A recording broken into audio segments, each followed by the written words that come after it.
ติ๊กติ๊กติ๊กติ๊กนั่นมามุกเยอะ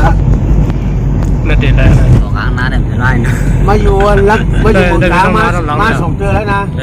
ต้องรอหน่อยผมใจอร่อยไม่ได้อยู่เลยไม่ได้ทำทุกปีอ่ะ200 บาทตกจำมาแน่รถตกจำมาเรียงมีมหาภัย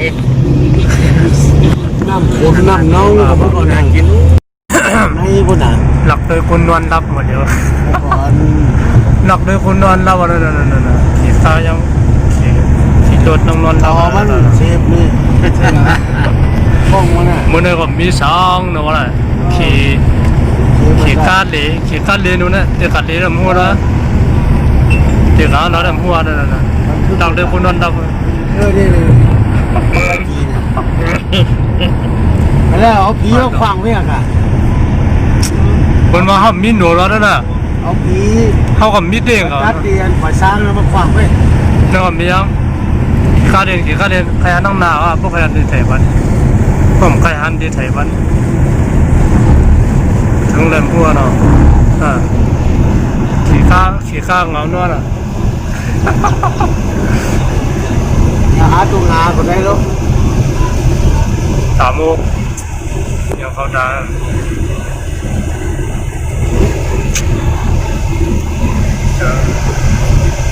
ได้หรอ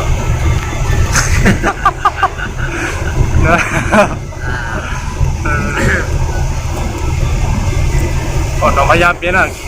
ขี่ข้านวดนั่นน่ะขี่ข้าจะใช้นวดน่ะจานนไปจื้อเนื้อเนาะจานนไปดี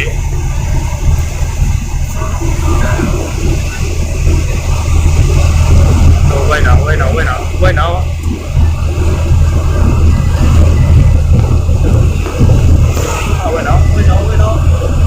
นั่นกำลัง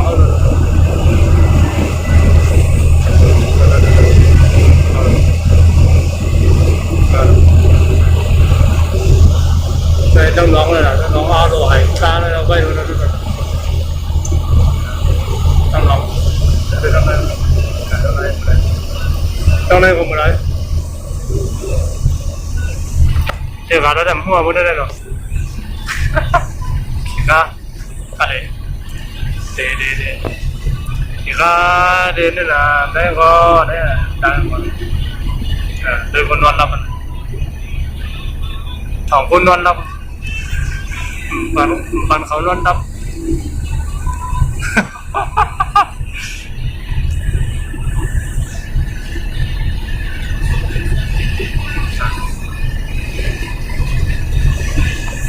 มาผมเลยเราเคยเรียนชอบเขามาเลย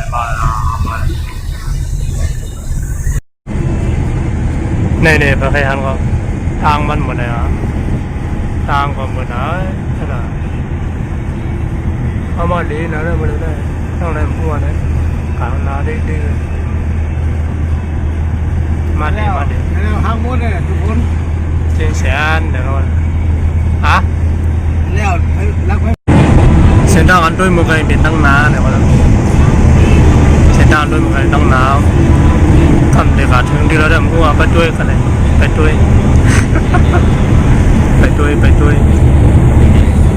คำเด็กไทยบ้านเด็กถึงที่แล้วก็เนี่ย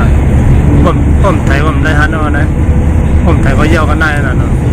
คำพูดไทยก็ได้ฮันเนาะพอใกล้ไทยก็ได้ไทยนะพอใกล้ด้วยก็ด้วยเนาะไปด้วยเด็ก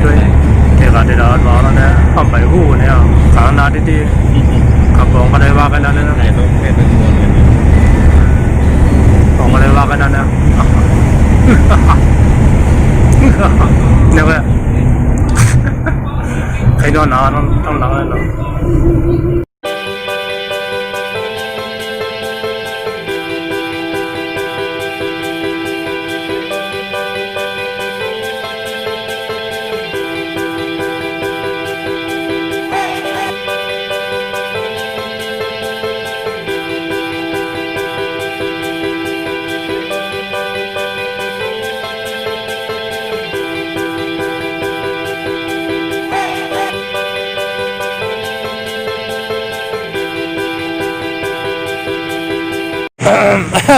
ไปมาได้บ้างนุ๊ก หมดเดี๋ยวนะทำมาอย่างน่ะเพียงละด้วยอย่างนั้น ตุ้ยหลุด ด้วยรถอ่ะหมดเดี๋ยวได้มาไปอย่างน่ะ มาไปเอาข้าวซอยเขาอ่ะตึกสังไว้ตีเสียงพุ่นค่ะ เสียงปุ่นหลายอันหูนะหลายจอกหูนะ พวกอันค่ะเนาะ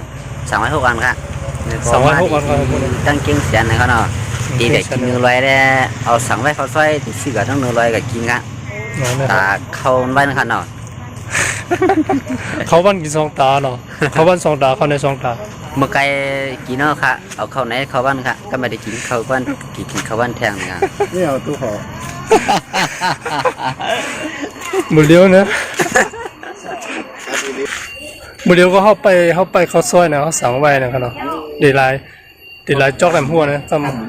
คำว่าพัดดีขนาดนี้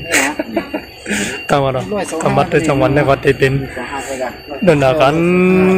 เขาตั้งเข้านึงขนาดเนาะเขาถึกไปนะครับบันทึกใส่นะหมดเดี๋ยวเนาะยามครับ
ไป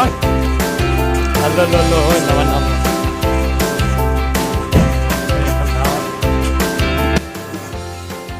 อันนั้นก็เป็นกระสวยอันนั้นสั่งมามันใครได้เนี่ยขนาดในขณะก็ส่วนนั้นสั่งมามันใครได้เนี่ยไม่นายนะหมายมาเสียงมินไน ยาวัตสันทา หายไปกี่แสนแล้วนี่คือ มักพา มีกระตุก มียังก็ขอบกินหมักซาเนี่ยหมักหน้ามันเน่า เอา หมักหน้ามันเน่าเนี่ยหมักพา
ตัวนั้นถ้าลงแตงกัน นี่เหรอ มาละดู เขาเรียกว่าหวานมันคือข้าวซอยเนี่ยเรียกมัน4 กิโลก็มันคือจะจางหัว มา ข้าวซอย มันต้องใช้ของมีนพองใช้ข้าวมีข้าวเกี๊ยว สั่งไปเลยดู ลองสมได้เจ้านี่นุ่มหมักม่วงพระพระ ดำเอาไว้จำต้นไม้เนี่ยเก็บไว้เนี่ยดีละใส่ต้นไม้จำตำนาวนะตำนาวปูมา เข้ม อันนี้ติดดีกว่าไปบอกว่ามันชอบไว้จำให้แข็งนี่ผมว่าแล้วก็กินลงมาเลยอะไร เหมือนมาก ทางเดียวเขาทำยังที่เราพูดเลยมันน้ำมันไหลอะทุกน้ำมันอะเวลาพูดโต๊ะแล้วมันไหลจากบนดอยน่ะมันลงเลยอะจังตั้งเห็นมันตั้งกลาง เข้มเลยเนาะมองซ้ายเนาะ ตาสีฟังกันแล้วเขาขึ้นไปแล้วฮะ ถึงวันจัง เนี่ยเอาคือเท่าไหร่ เนี่ยนี่วันนี้เขาทำที่เราฟังตรงนั้นเนี่ย เนี่ยปัง ตัวว่ามันเหมียว ฟังไปหมดเลยไป เก็บลงให้ กี่หลักก็แม่ อีมึง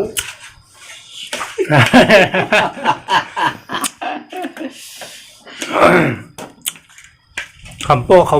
โป้เขาก้านแล้วนั่น ทำไม เขียวนะ นี่นะ เขียวมันนะ อะไร หาไป2 กีบนั่นเลย เขียวฟันอ่ะ กีบก็แล้ว ฮะกี่บ้างเจ๊กินนะ อันนี้เขากีบอีกอ่ะ เอาล่ะไข่ละเฮ็ด อยู่แกัน